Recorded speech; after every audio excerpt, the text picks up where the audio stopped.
Belgique compte dans le parcours de Khalid El Kandili. Et c'est pourquoi il y a le témoignage de Madame Joëlle Melquet, qui est vice-premier ministre, que j'accueille si vous voulez venir parmi nous. Un petit témoignage. Merci.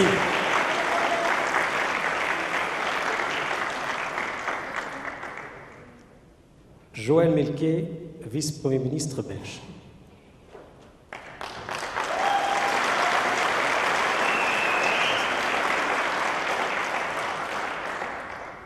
Alors, je dois dire que ce film est très émouvant, très impressionnant, et que je suis très très fière du parcours qui est le tien, et que je connaissais, mais que je ne connaissais pas non plus tout à fait, parce que c'est toutes ces années que tu as donné aussi à la cause de l'insertion, à la cause de la jeunesse en France.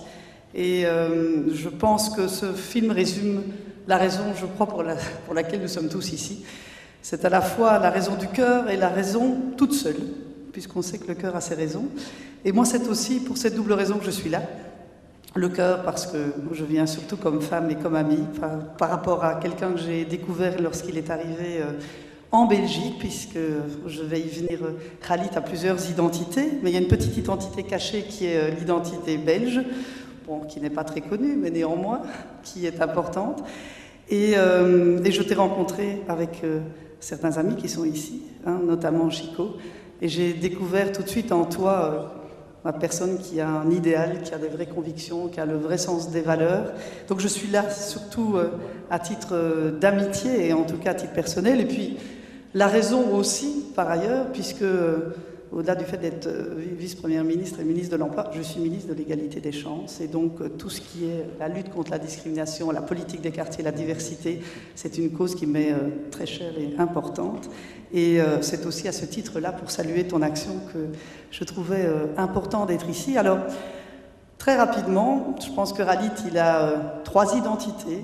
Non seulement l'identité marocaine, on le voit, c'est aussi sa nouvelle fonction, ses nouvelles missions maintenant. Il a une identité française, citoyenne, républicaine importante, on vient de le voir. Il a cette petite identité belge, mais il a aussi, je pense, 3 passions. Il y a la passion du sport. Et grâce à Khalid, j'ai compris ce qu'était le kickboxing. Maintenant, je vois un peu plus clair. Et c'est vrai que ma culture en la matière était un peu pauvre quand je l'ai rencontré. Le sport. Il a la télévision, l'écran, il pourrait être une star de télévision, en même temps il est producteur et je pense qu'il y fait un boulot magnifique. Et puis il a surtout, comme 3e et peut-être première passion, la passion de la jeunesse, la passion de l'insertion, la passion de la diversité, des banlieues, de l'intégration. Je pense que c'est à ce titre-là qu'on est là aujourd'hui. Et puis, je pense qu'au-delà de ça, tu as 3 enfants, tu fais 3 fois moins que ton âge. On voit bien qu'on se croit toujours en 1984 quand on te voit aujourd'hui. Je pense que tu as eu beaucoup plus que 3 engagements. Quand on voit tout ton parcours, chapeau.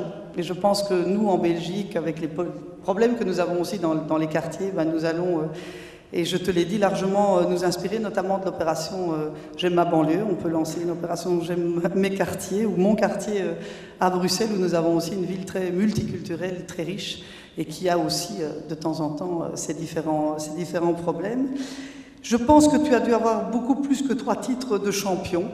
Mais je crois que le plus beau titre qu'on peut te donner aujourd'hui, je ne sais pas si c'est un titre de champion ou de chevalier, ça peut être beaucoup plus poétique, chevalier comme tu l'as dit, mais je crois qu'aujourd'hui on veut surtout fêter et reconnaître en toi le chevalier du sens de l'autre, le chevalier de la générosité, le chevalier de la diversité, le chevalier de l'idéal, de l'effort, du courage. Je crois que ce que tu portes en tout cas en toi comme valeur, et on l'a vu, comme ça avait aussi frappé Madame la ministre, et je pense toute une génération aussi, c'est justement l'idée que l'on peut avoir une autre image de soi, l'idée que la mixité c'est une véritable richesse quand on le prépare bien, quand on la prépare bien je pense, et je crois que c'est sans doute ce message-là que tu as le plus apporté à la France, que tu as apporté sans doute aussi à la Belgique, que tu es en train d'apporter tous les jours, non seulement au Maroc, mais via tes émissions, à l'ensemble de la diaspora marocaine. Et c'est un magnifique message, je crois que je te continue, je te conseille et je te demande de continuer à porter. En tout cas, je suis très fière de toi et bravo.